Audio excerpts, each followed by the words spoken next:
estamos en comunicación en este momento con el diputado José Manuel Ormachea, que es también miembro de la Comisión Mixta de Justicia. Diputado, le agradezco por este tiempo. Obviamente todo el mundo mira de reojo lo que va a pasar con el fiscal general, tomando en cuenta el personaje que se va en la fiscalía.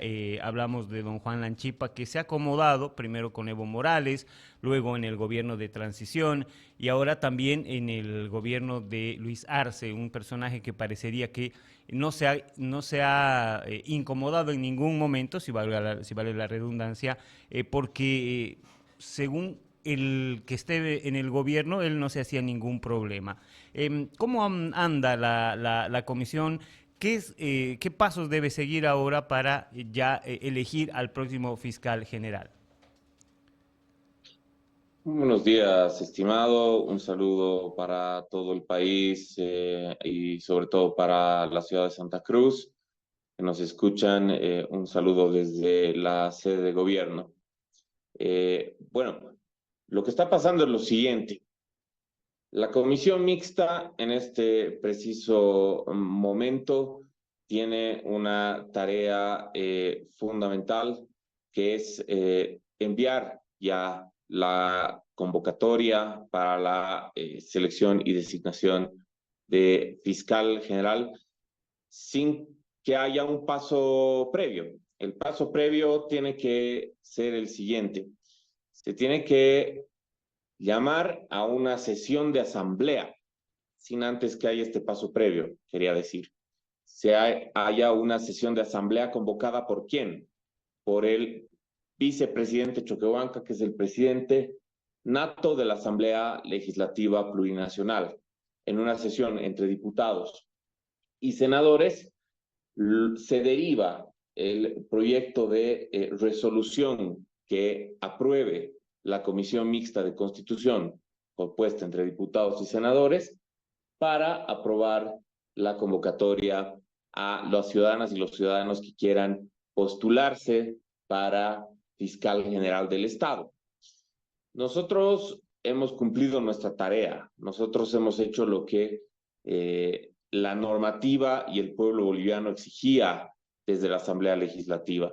En la Asamblea Legislativa se ha aprobado el informe de comité, se ha aprobado el proyecto de ley en comisión de manera unánime y sin ningún tipo de observaciones por las tres fuerzas políticas, ¿no? Después lo hemos enviado a el plenario de la Cámara de Diputados, siendo la Cámara revisora, cuando la Cámara de origen claramente fue el Senado, ¿no? En todas las etapas fue de manera unánime evismo, arcismo, comunidad ciudadana, creemos, y la bancada de los tránsfugas, ¿no? De quienes se han vendido lamentablemente al MAS. Todos, menos mal, hemos estado de acuerdo en que este proceso es imperativo, que este proceso se tiene que dar de la manera más rápida, con la celeridad que corresponde, porque como bien dices, el señor Juan Lanchipa, que se caracterizó por ser un pirata de la política, ¿no? Y no un fiscal general, claramente ha estado tranquilo, posicionándose del lado de Evo, de Yanin Áñez, de Luis Arce Catacora y del político de turno en su momento, ¿no es cierto? Se ha puesto de rodillas, ¿no? Se ha puesto en un carácter absolutamente genuflexo a cualquier presidente que se lo haya demandado, en los tres presidentes que le han tocado, ¿no? Y todos estamos de acuerdo con que, al menos estamos de acuerdo con que la Anchipa no se puede autoprorrogar, ¿no es cierto? Ese es un acuerdo mayoritario en la Asamblea Legislativa, o podría decirse unánime, ¿no es cierto? Porque ¿quién puede confiar en la Anchipa? Si la Anchipa simplemente es una caja de resonancia de los deseos del presidente de turno, ¿no es verdad? En este caso, sabiendo pues que Luis Arce Catacora se va el año 2025, no va a votar por él ni su mamá, ¿no es verdad? Por la crisis económica que ha generado. Claramente, el fiscal general siendo tan, Lanchipa siendo tan movedizo, siendo tan antojadizo, podría estar oliendo a Luis Arce Catacora como ya un actor casi muerto, ¿no es verdad? En política es muy fácil oler a muerto, ¿no es verdad? Y el propio Luis Arce Catacora podría no confiar en Lanchipa como para autoprorrogarlo, como ha hecho con los autoprorrogados. Por eso la celeridad también del arcismo para poder cambiar al fiscal general de una vez por todas, ¿no es cierto? Donde se va a complicar, estimado, va a ser ya al momento de la sesión de asamblea, no para hacer la convocatoria, sino que después de que se haga la convocatoria, después de que se vea la preselección, después de que estén todos los candidatos y después de que, claro, trate el arcismo en la comisión mixta de justicia plural, de imponer su mayoría cuando no la tiene, ¿no? Para que las listas de los candidatos que ellos quieren que sean los que avancen a las siguientes etapas, en currículum, en examen, en méritos, etcétera, sean los que justamente avancen. Probablemente lleguen esas listas ya al pleno de la asamblea, pero se va a complicar y el cuello de botella está en que la selección es por 2/3 de los miembros de la asamblea, ¿no? Y eso es constitucional, está en la constitución política del Estado, ¿no? Contemplado. Y ahí probablemente, si es que sigue por este camino el arcismo, porque no le gusta negociar, porque no le gusta consensuar, porque no le gusta llegar a acuerdos y quiere imponer a alguien que le sea afín y obedezca todo lo que Luis Arce quiere, es más, que lo defienda de un posible juicio de responsabilidades en el futuro. ¿Por qué? Porque el juicio político de responsabilidades pasa primero por el fiscal general y el cargo de fiscal general es por 6 años, ¿no es cierto? Que cuando salga Luis Arce Catacora podría ser una probabilidad, no, es casi seguro que le espera más de un juicio de responsabilidades, o sea, más de una proposición acusatoria. Entonces necesita un fiscal general afín que le rechace a cualquier parlamentario o cualquier ciudadano que proponga un proceso vía juicio de responsabilidad contra Luis Arce Catacora, ¿no es cierto? Y ahí, obviamente, no tiene 2/3 nadie, no tiene 2/3 comunidad ciudadana, no tiene 2/3 el edismo, no tiene 2/3 el camachismo y tampoco tiene 2/3, ni siquiera contando con los tránsfugas vendidos que controla Manfred Reyes Villa y que siempre votan a favor de Arce, ¿no? Ni siquiera con ellos el arcismo cuenta con 2/3, ¿no es cierto? Ni siquiera con los manfredistas que son sus aliados y son afines y en realidad son masistas ocultos, pero obedecen a Arce a través de Manfred Reyes Villa, ¿no? Este bloque indigno que ha traicionado a Comunidad Ciudadana, ya creemos. Entonces, ahí se va a complicar. Lo que yo me temo, estimado, es que el presidente Arce, claro, con su carácter autocrático, ¿no? Le diga a la gente, no, no se pone de acuerdo la Asamblea Legislativa, lo que tiene que pasar acá es que vía decreto yo defina a un fiscal general y que le pida al Tribunal Constitucional autoprorrogado, porque las elecciones judiciales, si es que se dan, yo creo que no van a haber, pero si es que se dan, van a ser en diciembre, y le pida un último favor a los autoprorrogados, ¿no? Si es que se van en diciembre, que sea que le permita a Luis Arce designar a través a través de una consulta al Tribunal Constitucional, ¿no? Lo que está acostumbrado Jáuregui, ¿no? Que es la acción de inconstitucionalidad abstracta, ¿no? Le pregunte a el Tribunal Constitucional si es que el presidente puede designar, pasándose por encima de la Asamblea Legislativa, a un fiscal general interino, a pesar de que el proceso de votación se encuentra en la Asamblea Legislativa, tomando en cuenta la fecha límite, que es octubre, ¿no? Y que si puede designar interinamente un fiscal general hasta que la Asamblea Legislativa pueda llegar a un acuerdo, que no va a llegar a un acuerdo ni ahora ni en 2025 probablemente, porque al MAS no le gusta, al arcismo no le gusta negociar y necesita un fiscal general interino afín, ¿no? Que pueda ser, digamos, en el último tramo del gobierno de Arce obedecerle, ¿no es verdad? Que no responda a ningún otro interés que no sea obedecerle. Y yo creo que ese va a ser Iván Lima. Yo Ahora, ya lo he, sí, no, yo ya lo he dicho antes. a ver, yo lo noto muy pesimista. Estamos empezando recién el proceso de selección y como usted hay mucha gente que no cree en estos procesos. Se ha perdido la institucionalidad en la Asamblea. ¿Cómo recuperarla, diputado? Se tiene que ir el gobierno.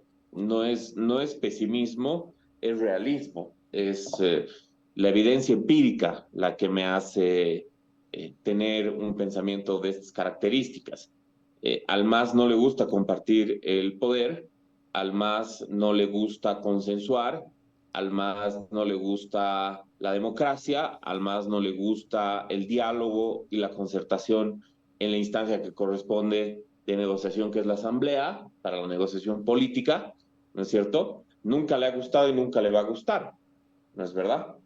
Porque por el carácter autoritario y autocrático que tienen. No sé qué más prueba o evidencia se necesita para, digamos, determinar que la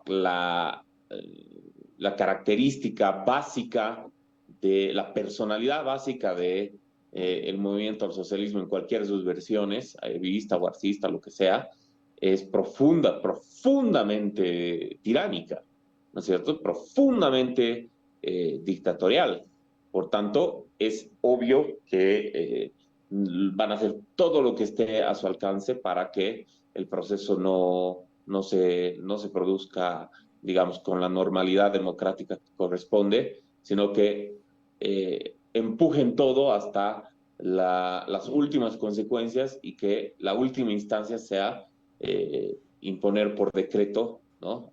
Un fiscal general, porque no se pueden dar el lujo en absoluto de que un fiscal general nuevo los acuse, que acuse a Luis Arce Catacora y apruebe un juicio político en su contra. Que por cierto, se puede iniciar el proceso inclusive cuando está Luis Arce Catacora en el poder, ¿no? Se comienza el proceso de juicio de responsabilidades cuando sale del poder, se culmina cuando sale del poder, pero puede iniciar cuando está en el poder, ¿no es Ahora, verdad? Entonces, obviamente le tiene miedo, ¿no? Y vos me dices, es muy prematuro para ver si es que el proceso se tumba, ¿no es cierto? Pero con el MAS siempre hay que ser escépticos, con el MAS siempre hay que ser inclusive paranoicos, ¿no?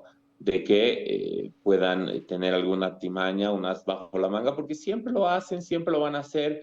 Es el mismo guión de Maduro, es el mismo guión de los cubanos, es el mismo guión de Venezuela, es el mismo guión de Nicaragua. No hay diferencia alguna. Ahora, diputado, le hago una consulta respecto a esto que dice y que obviamente genera preocupación. Estamos a puertas de una elección judicial. Usted pone en duda de que se lleve adelante, pero hay un detalle. Nadie conoce a los candidatos. El proceso para que se conozcan a los candidatos depende del Tribunal Supremo Electoral, que va a difundir alguna información para que, no sé, al que le interese vaya y busque y sepa quiénes son los candidatos. Hay una lista, hay un número de personajes que están ya inscritos para esa candidatura. Dentro del proceso eleccionario, al no ser político, tampoco va a haber un control social, no va a haber un guardián para ver qué sucede en este proceso electoral. En ese sentido, estamos también a puertas de que ya sea el fiscal, el contralor que sigue siendo interino, los nuevos jueces, los nuevos vocales de las cortes, respondan solamente al poder político y no a la población? Pero por supuesto que van a responder al poder político. ¿Por qué? Porque hay una falla estructural ahí. Nosotros hemos estado presentes en el proceso de todo lo que es la elección judicial, ¿no? Alrededor de las comisiones mixtas, porque es un mandato constitucional, no porque pensemos que se va a arreglar el tema de la justicia con la elección de nuevos jueces, es decir, nuevos magistrados y nuevos consejeros de la magistratura, en absoluto, ¿no? El problema es estructural, porque, a ver, así te lo pongo, estimado. ¿Qué tipo de campaña puede hacer un candidato a magistrado? ¿Qué te puede prometer? ¿Cumplir la ley? ¿Cumplir la constitución? Va a ir a campaña a decir, hola, soy Juanito Pérez, Perico de los Palotes, y te prometo cumplir la constitución. Soy candidato para el Tribunal Constitucional. Todos y cada uno de los candidatos van a prometer exactamente lo mismo, ¿no es verdad? Porque es lo único que pueden prometer, cumplir la Constitución e interpretarla, ¿no es verdad? Porque ese es un mandato, eso es lo único que tienen que hacer, su única tarea. Los políticos son los que hacen campaña, porque tienen un abanico de opciones para la población de cuál es su margen de lo que pueden hacer y de lo que no pueden hacer en política económica, en relaciones internacionales, en política tributaria, en política social, en, qué sé yo, en macroeconomía, qué sé yo, ¿no es verdad? Entonces, ¿cómo es posible que una población vaya a votar por los jueces? No se vota por los jueces en voto popular. Es un error estructural que tiene la Constitución Política del Estado y el propio falso matemático Álvaro García Linera ha reconocido que ha sido un error por parte del MAS. Pero eso lo dice ahora, ¿no? No ha sido ningún tipo de error. Lo que pretendían era politizar la justicia y aprovechar que electoralmente ellos eran poderosos para meter de contrabando a sus jueces, digamos, subalternos al MAS, ¿no? Subyugados al MAS a todas las instancias del órgano judicial y aprovecharon también que tienen 2/3 y que tenían 2/3 y que las listas las iban a terminar digamos, diseñando ellos, ¿no? Para que se vote por 2/3 en la asamblea y que esos sean los candidatos y que no importe el voto de la gente, si vota una persona por ellos, por cualquiera de los candidatos y 1 millón de personas votan nulo, igual se elige a ese candidato, ¿no es cierto? Entonces se politiza de diseño el sistema judicial, ¿no es cierto? El único otro país que tiene elección judicial en este mundo, adivina cuál es. Estados Unidos. El imperio ese que tanto detestan, se han copiado de los Estados Unidos. En algunos estados, no en todos los estados, hay elecciones judiciales. Y la gente está hasta la coronilla de ese sistema. ¿Por qué? Porque se presentan candidatos a jueces que son más descarados todavía y dicen, hola, soy el candidato a juez por el estado de, digamos, Texas, ¿ya? Y soy un juez conservador, te dicen. O el otro, hola, soy X candidato, soy liberal, ¿no? Soy centroizquierdista, ¿no es verdad? O sea, te lo dicen en tu cara. Yo voy a juzgar las cosas desde un foco político ideológico, no desde un foco constitucional, no desde un enfoque normativo, digamos, legal, sino desde un enfoque partidario, partisano, ¿no es cierto? Entonces, obviamente la gente detesta ese sistema y lo quiere cambiar y en esos estados la mayoría de la gente, si haces encuestas, dice, esto está mal, esto no puede seguir así, no podemos tener jueces ideólogos, ¿no es cierto? Ideológicos. No es verdad que estén comprometidos con un partido político antes que con la gente, no es verdad que te digan no voy a juzgar, no voy a fallar, no voy a decidir de manera equilibrada, justa, pragmática, no, sino todas mis decisiones van a pasar por el prisma del partido político primero, de lo que quiere mi partido político. Entonces, eh, si te das cuenta, los únicos dos ejemplos de elecciones judiciales en el mundo, los dos están extremadamente politizados, los dos son extremadamente nocivos para el concepto de justicia en sí misma. Entonces, lo que hay que hacer es cambiar de raíz el sistema judicial, quitar las elecciones judiciales y que no vuelva a ocurrir nunca más. La reforma judicial tiene que pasar porque deje de existir esta opción de voto popular y que vuelva al Parlamento como es en todos los países del planeta Tierra, donde hay democracia, ¿no? Diputado, yo le agradezco mucho por este tiempo. Muchísimas gracias, estimado. Un saludo para todo el país, sobre todo a Santa Cruz de la Sierra, donde estás tú. Un abrazo desde La Paz, desde la sede de gobierno. Hasta una próxima oportunidad.